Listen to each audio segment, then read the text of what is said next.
Today we're going to be playing through Season 3 of Storylines. This is the third year that they're doing this. We have 3 legends to play through today. They're going to add some more as the year goes on. But this is what we have to start MLB The Show 25. Previously on Storylines, the Negro Leagues.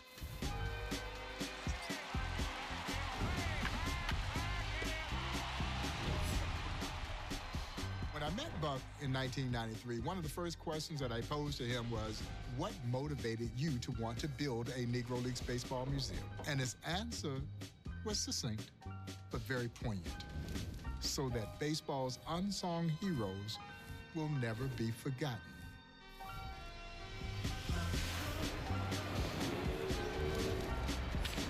Without question, Satchel Paige was the Negro League's biggest and brightest star.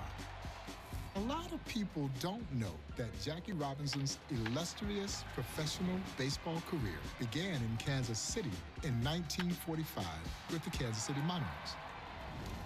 The beauty of the Negro Leagues is that they didn't care what color you were, and they didn't care what gender you were.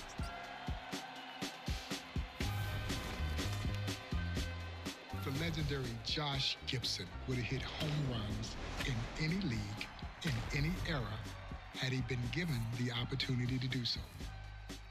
What we are doing is fueling dreams. We're fueling the possibilities that come from this incredible story of amazing athletes who overcame the obstacles that were in front of them to go after their dreams.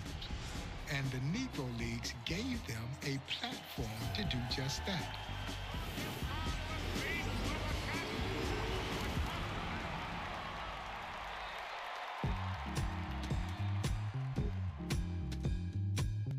They say every star tells a story.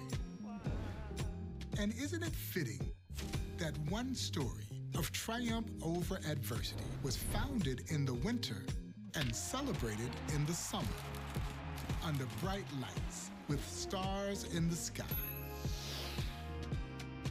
A story of monarchs and grays, clowns and Crawfords, eagles and giants, and of course, stars, who defined what for the love of the game really meant. And on those fields, under those lights, legends came to play, where their passion never died, where their stars would always shine. These are the legends.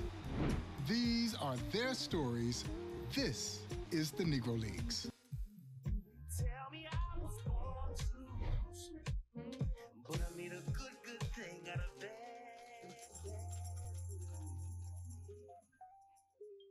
We have James, Cool Papa Bell, Wilbur, Bullet, Joe Rogan, and Norman, Turkey Stearnes. 7 episodes each. If we complete all of these, then we unlock the captain, Walter Buck Leonard. We're going to go ahead and start today with James, Cool Papa Bell.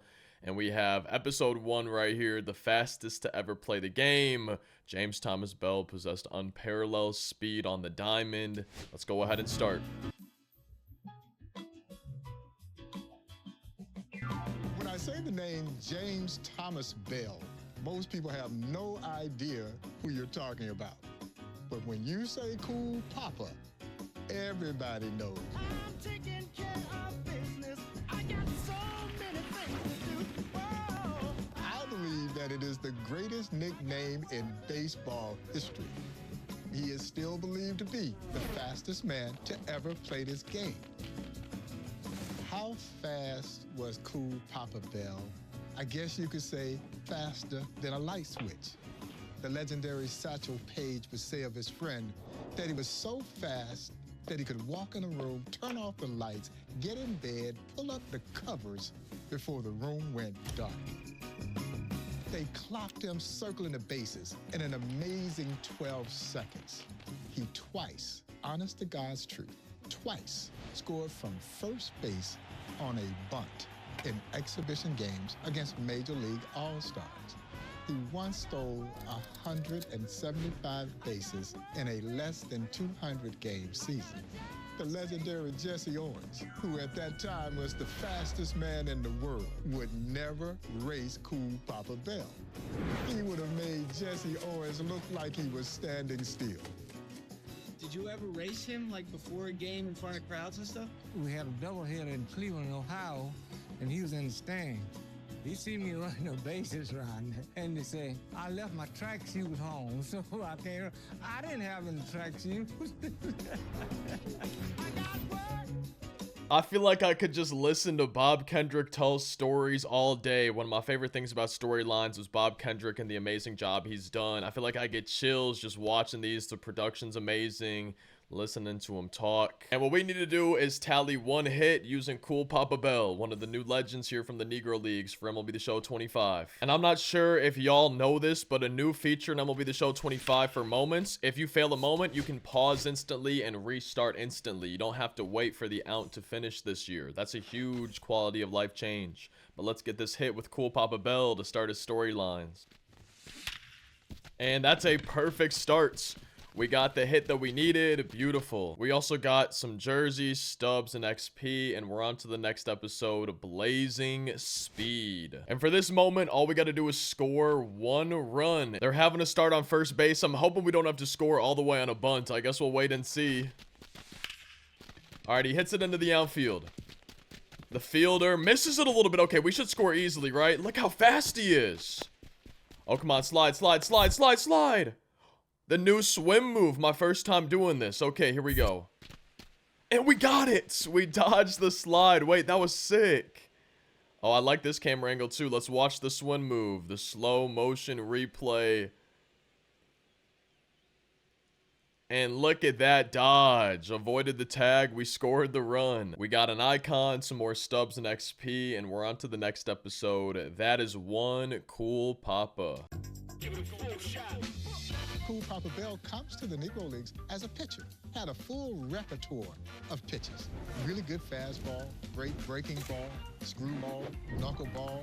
He earned the nickname Cool Papa while facing the legendary Oscar Charleston in a crucial situation in a game, and he struck him out. You're out. I thought Oscar Charleston in Brentfield. Wait a minute, something in my eye. Yeah, that big curveball in the eye. That's what's in the eye. And that led the St. Louis Stars manager to say, that guy is cool. And then he added Papa, and the name stuck.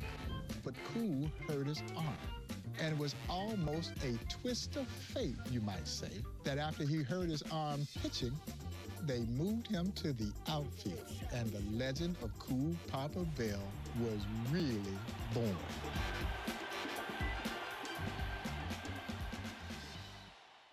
And another thing I love about storylines every year, this is the third year they're doing it, is just how much that I learn.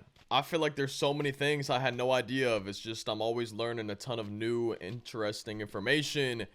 And for this moment, we have to strike out one batter, and we can't give up a run. Let's try to strike him out. I'm going to use the knuckleball, or at least I'm going to try. Perfect release. Got him.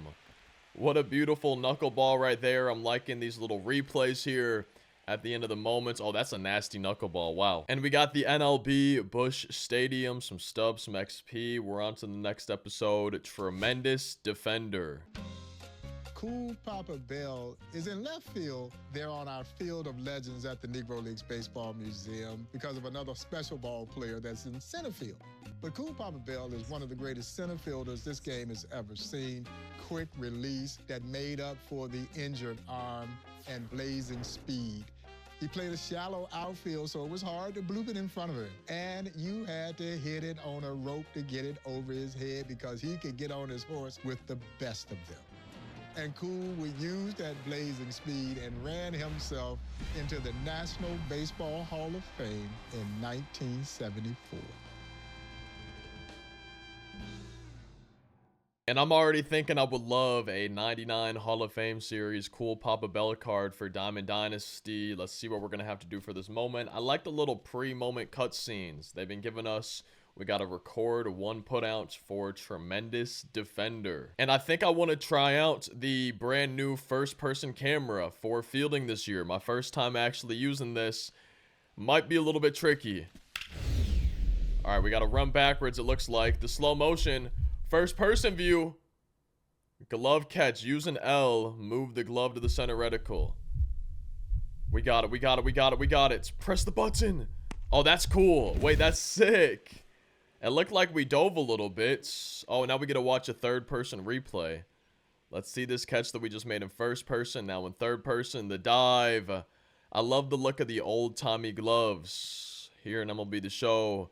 What a beautiful catch. We got an icon choice pack, some stubs, some XP. We're on to the next episode, Leadoff Legend.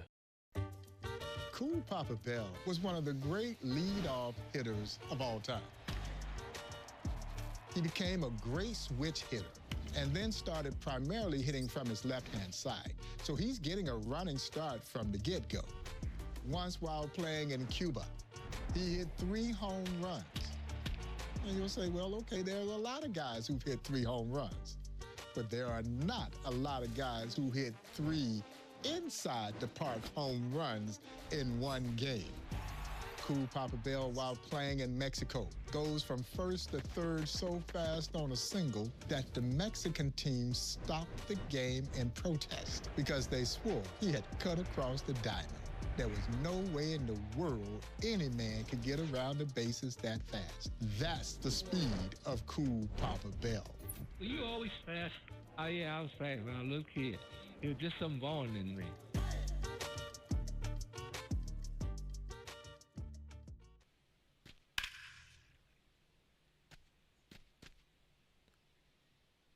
Wait, am I just learning that he was a switch hitter? Should I have known that? Was he a switch hitter? I don't even know if I even realized. For this next moment here on this episode, we have to tally 2 hits for Leadoff Legend. Should get down. Is that going to be our first of 2 hits? It is. Let's try to just stretch it to a double. Try to show off that speed. Oh, I'm hosed. That was a bad decision. Is that going to be hit number 2? It should be. Down the line. Can't make the diving catch. We got it. Now I'm going to go for a triple. They were talking about 3 inside the park homers in one game. We're going to test it. I think we might be hosed. No swim move for us, but we got the 2 hits that we needed. We also got, it looks like a Cool Papa Bell bat, some stubs, some XP, and we're on to the next episode, Causing Chaos. And for this moment, we got to tally 3 total bases in one game. That's going to be 1 for us up the middle. 2 to go. Oh, that should be a double. Maybe a triple. We already have a single in this game. Oh, I like the sound of that chain link fence. We already... Oh, he's not going home. So we got a double. We already had a single in this game. We should have that episode done for Cool Papa Bell. 3 total bases in one game. We got a bat skin choice pack. And time for the final episode for James Cool Papa Bell, a star among stars.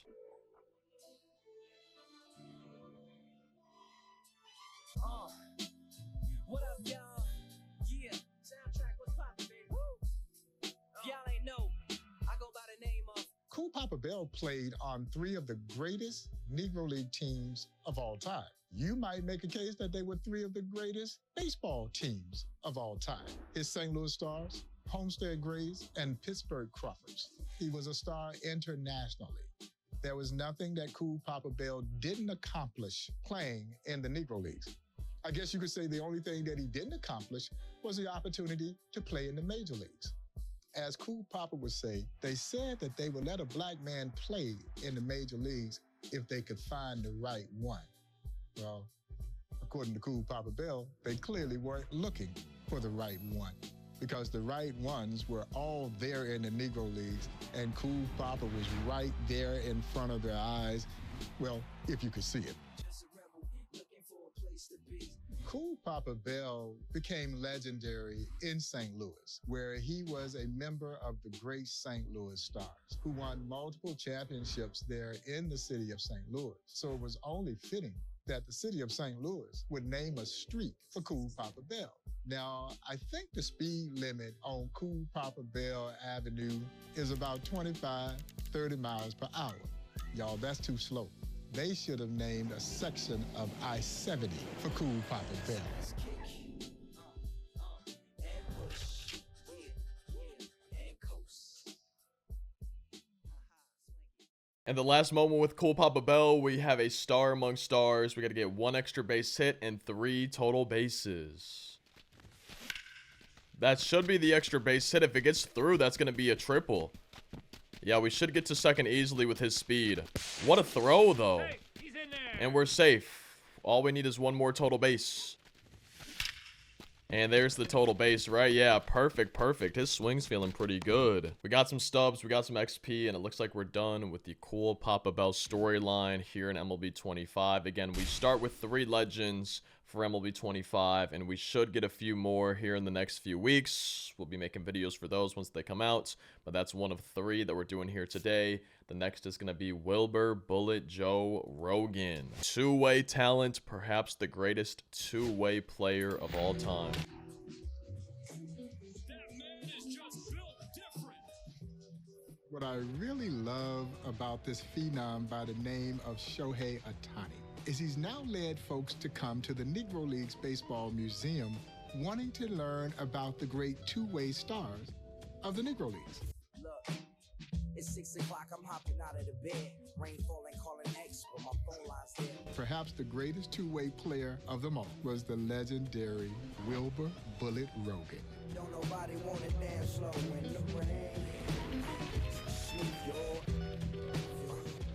who was a star for the great Kansas City Monarchs in the Negro Leagues. Now, Bullet Rogan, at first glance, didn't look like a great athlete. Shohei Ohtani is an imposing figure. He is a big young man. But Bullet Rogan was on the opposite end of the spectrum. Stood about 5'7", weighed about 180 pounds. Satchel Paige would call him chunky. But Bullet Rogan was a tremendous athlete. When Bullet Rogan wasn't pitching, he played the outfield and hit cleanup for the Kansas City Monarchs. Bullet Rogan could rake. Leroy Satchel Paige, who said that Bullet Rogan was the onlyest baseball player that he ever saw, that he ever heard of, that pitched and hit cleanup in the batting order. That was Bullet Rogan. Satchel Paige called him chunky. That's hilarious. For this first moment, using Bullet Joe Rogan, what do we need to do? We need to pitch 2 innings, strike out 2 batters, no runs, no walks allowed.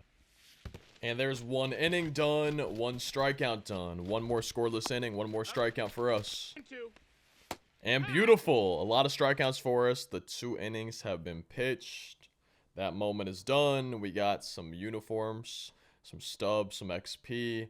Next episode, he could flat out rake. And we need to tally 2 hits here in 1 game.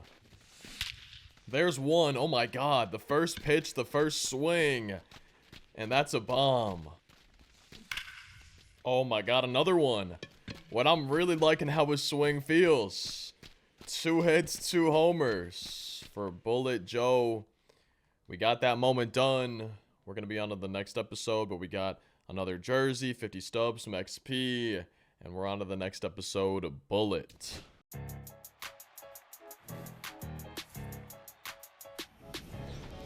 Bullet Rogan was one of the winningest pitchers in Negro Leagues history. He now holds the distinction of having the 4th highest winning percentage in Major League Baseball history. And of course, he earned his nickname Bullet because he got that thing up to the plate in a hurry. What's even more remarkable is he threw from a no wind-up delivery, and yet his nickname was Bullet. He had the heavy fastball, he had a great curveball, a palm ball. I guess you could say he threw everything at hitters, including the kitchen sink. And while his control was not as impeccable as, let's say, a Satchel Paige, Bullet Rogan had the uncanny ability to work himself into jams, but the great stuff and the supreme confidence to get himself out of jams. And it looks like we got the bases loaded. We have to get out of a jam, win the game, striking a batter, do not give up a run. There's the strikeout. The bases actually are not loaded. We have runners on 2nd and 3rd. 1 outs here in the 9th. We got to get 2 more. And got him. Beautiful. Easy. He's feeling good at the plate. He's feeling good on the mound. We got an icon, some stubs and XP. The next episode is 1924. In the inaugural Negro League World Series held in 1924, Bullet Rogan won 2 of those games and was one of the hitting stars in that series, helping the Monarchs capture Kansas City's first ever professional sports team championship in 1924. Frank Duncan, who had been a great catcher and would eventually manage the great Kansas City Monarchs, when asked about who he would choose between Satchel Paige and Bullet Rogan, Duncan's response was Rogan, because he knew that Satchel had all the stuff to get you out, but Bullet Rogan's versatility perhaps made him even more valuable than the legendary Leroy Satchel Paige. And for this moment, we got to tally 2 hits and 2 RBIs.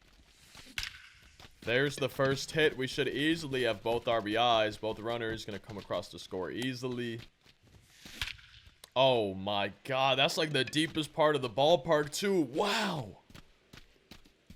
Wait, his swing really feels kind of glitchy. Looks like we got the Wilbur Bullet Joe Rogan bats. Some more stubs and XP. The next episode is Curveball Confidence. To give you an indication of Bullet Rogan's supreme confidence, playing down in Cuba, and his catcher was Hall of Famer Raleigh Biz Mackey, and they're facing a team that featured the great Alejandro Ohms, a notorious curveball hitter. And so Mackey is laying down the signs for Rogan, and Rogan's shaking him off because Rogan wants to throw his curveball. And Mackey's like, no, don't throw him a curveball. And Rogan's like, I got this. He can't hit my curveball. And what does he do? He drops 3 hooks and struck Ohms out. Bullet Rogan was a transcending kind of player. And for this, we're going to be on the mound. We have to win 1 game without giving up a run. And we have 3 different types of curves. A knuckle curve, a sweeping curve, a 12-6 curve, and then just a regular curveball. 2 outs, now 2 strikes in the top of the 9th. We've used 3 different curves. There's number 3. Let's go to number 4. Let's try to end on the knuckle curveball. And beautiful. 4 different types of curveballs. 4 pitches. I was going to say strikes, but that wouldn't make sense. We got that one done. We got the NLB Muleback Field, 50 stubs and XP, and the next episode, Confidence with a Bat as well. For this, we need 1 extra base hit and 1 RBI. His swing's been feeling good. I wouldn't mind another home run. And look how beautiful this is. Look at the sunset. Look at the sky. That's beautiful. But I think that swing is even more beautiful. Easy extra base hit, easy RBI, and we got that moment done. We got a Batskins choice pack. On to the next episode. We Were American. Girl, you've been gone away real long. Oh, I really went out of my mind. Wilbur Rogan would join the Kansas City Monarchs after playing for one of the greatest military baseball teams of all time, the legendary 25th Infantry Wreckers. The thing that I find so fascinating is that these African-American ball players who served valiantly, they were fighting for a country that essentially wasn't fighting for them. And yet if you were to ask them why they wanted to fight, and why they wanted to serve? Well, the answer would be simple. Because we were American. And there's no greater way to prove how American you are than service to your country. Bullet Rogan was nearly 31 years old when he joined the Negro Leagues. By baseball standards, he's old. And yet Rogan was still tremendously impactful. He would become one of the first superstars of the newly formed Negro National League. In Kansas City, Bullet Rogan lay at rest in a cemetery in what I guess you could describe as a rather nondescript grave site. And a few years ago, we were able to work with the cemetery, who did not allow upright headstones, to install a monument that was befitting a player the magnitude of Wilbur Bullet Rogan, who in 1998 finally crossed over that threshold into baseball's immortality when he was inducted into the National Baseball Hall of Fame.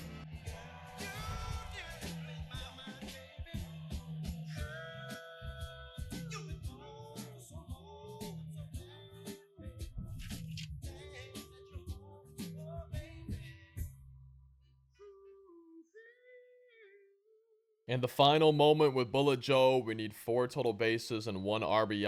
I would love to just hit a home run to get this one done. And man, some of these settings in these ballparks with the sky are just beautiful. I got to figure out in Diamond Dynasty what time of day, time of year I need to play at to see my sky like this, because that's beautiful. We got an RBI, we got a total base, but we're going to need a few more total bases. There's going to be a few more. We need 3 more, though. Because it's the left side of the field, I don't think we'll be able to get a triple, but should be an easy double for us. 1 total base to go. And there we go. That should be the final total bases that we need. I believe this is the final moment with Wilbur Bullet Joe Rogan. And we should have the first 2 of 3 storylines done here today. Some more stubs, some more XP. And we should unlock that gold version. There it is, 80 overall. Wilbur Bullet Joe Rogan. We hope you enjoyed the storyline. I did. I always seem to enjoy these storylines. The first 2 have been done.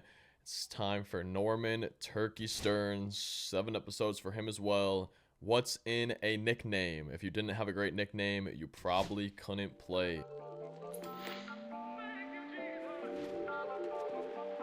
Listen. By now, you may have noticed that the Negro Leagues had great nicknames. As a matter of fact, if you didn't have a nickname, well, you probably couldn't play. And one of the great nicknames and one of the greatest players that you likely never heard of was the legendary Norman Stearnes, a.k.a. Turkey Stearnes. The great cool Papa Bell would say that if Turkey Stearnes is not in the Hall of Fame, then no one should be in the Hall of Fame. Ooh, that Turkey Stearnes was something. Somebody could hit the ball. I played with him, against him, and he could run too. Yeah, he could throw. He could do everything, and was a gentleman. Who I think hit the most home run? Turkey Stearnes, I would say. Norman Turkey Stearnes earned his nickname Turkey because when he ran the base pass, his arms flapped like a turkey. But as I remind folks, this turkey could fly. Around the base pass and in the outfield, tracking down everything that came his way, and he had a cannon for a throwing arm. There was nothing that Turkey Stearnes couldn't do on a baseball field. No, you just gotta open your eyes. I would love it if they gave him a special base running animation with his arms flapping around like a turkey. Our first moment here for this 3rd and final storylines for today. Again, they're adding more as the year goes on. What's in a nickname? We need to tally 2 total bases. And that should be 2 total bases. It's actually going to be 4. I like the bat flip. I'm liking these perfects. And icon, stubs, and XP. The next episode, Hit It High. Well, Norman Turkey Stearnes, as a member of the Detroit Stars, played at Mack Park, which had what looked like a friendly 265 wall down the right field line. But what you'll want to remember is that wall was 12 feet high. And Norman Turkey Stearnes knew that he needed to hit it high and let it fly. Satchel Paige would talk about Norman Turkey Stearnes' hitting prowess, that he said Turkey would always hit him. In a game, he had collected 3 hits off of him. And Satchel said, the 4th time up at the plate, I felt like I better just roll the ball to the plate because I can't get him out. When Leroy Satchel Paige says that, then you know you must be a great hitter, and Turkey Stearnes was just that. And for Hit It High, we need to tally 1 extra base hit and 1 RBI to get this moment done. Oh, another homer. Not a perfect, but another no-doubter. A lot of these swings feeling real good today. We're only getting 80 overall versions of the cards, but I'm guessing at some point we're going to get 99 overall versions. We got the NLB Mac Park. Next episode, great outfield arm. I can't tell if I want to use the first person or third person view. I think I almost like the third person view right here a little bit better. I got my perfect throw to home. Let's see if we can get that outfield assist. Oh, and we do easily. He's got a cannon. Wow, that was beautiful. Look at this slow-mo. I guess it's not a slow-motion replay, but look at this replay, too. What a perfect throw. We got some uniforms, stubs, and XP. Next episode, Unassuming Power.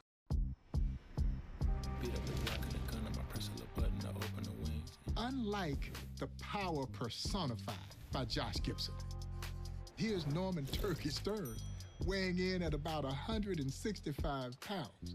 So you didn't just automatically see power hitter, but maybe old Turkey had you just where he wanted you, because they would look at him standing there at home plate with his legendary pigeon-toed stance.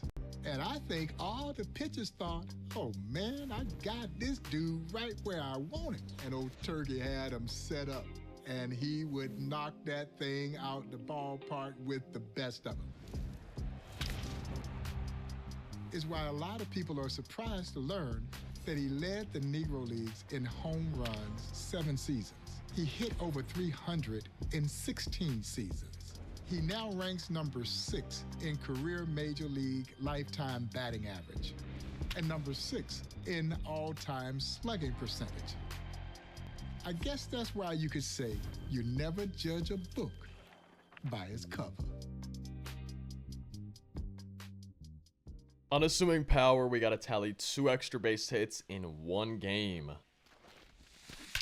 Oh, and there's one.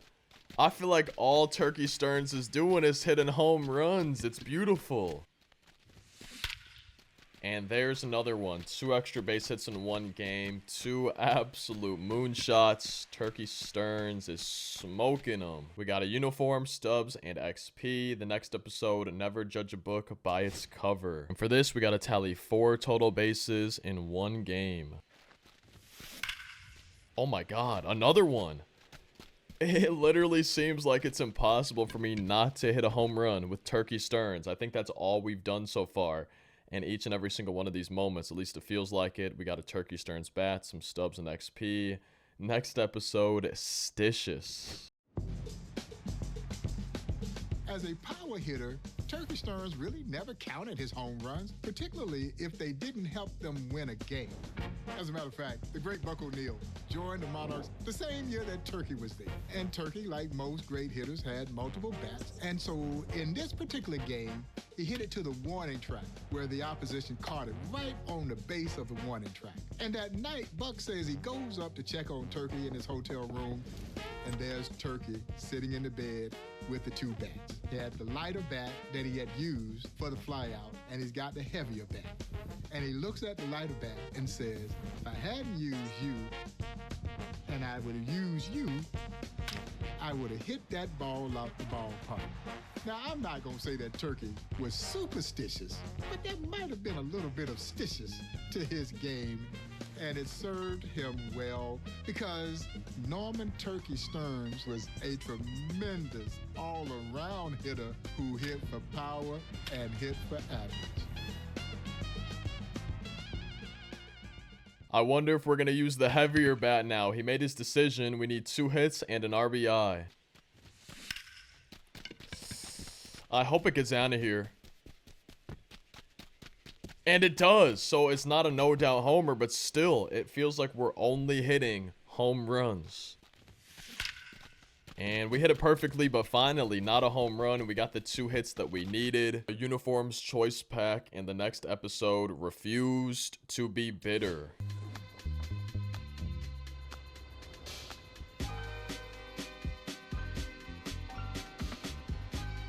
Turkey Stearnes hailed from Nashville, Tennessee. Fell in love with the game of baseball at an early age, and it would ultimately lead him to his dream of playing in the Negro Leagues. There are those who will say that Turkey Stearnes, like a lot of the great players from the Negro Leagues, should have had an opportunity to play in the Major Leagues. And they're right. But Turkey Stearnes harbored no bitterness, never expressed any ill will toward anyone who may have attempted to perpetrate something against them as they were trying to play baseball in this country. And I find that spirit to be so endearing.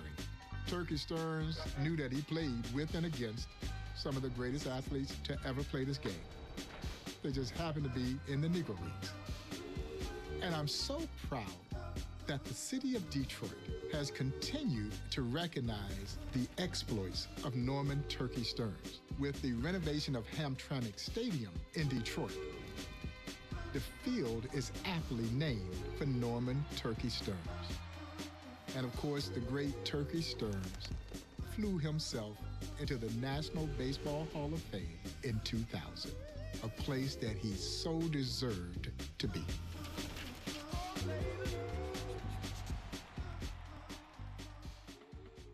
And the final moment for us, refused to be bitter, tally 1 extra base hits, 3 total bases, and an RBI without striking out. And how fitting is it to end on a perfect, no doubt bomb. Oh my god, that was into the streets. I wish we could have seen the distance on it, but we just absolutely raked all day with Turkey Stearnes, some stubs and some XP. And that storyline is 100% complete. We got the card, and we got Buck Leonard since we did all 3 of the storylines today. And that's just the start of storylines here for MLB The Show 25. We're going to get some more as the year goes on. I'll be playing through those, getting a video up for y'all. But I hope you enjoyed the playthrough today of storylines to start MLB The Show 25. Always one of my favorite things to do for y'all every year, so I really hope you enjoyed it today. Feel free to drop a like if you did. Subscribe for daily MLB 25 videos. Thank you as always for watching. Can't wait to read your thoughts in the comments. And hopefully I'll see you in any other video on the channel. Otherwise, in some of tomorrow's daily uploads.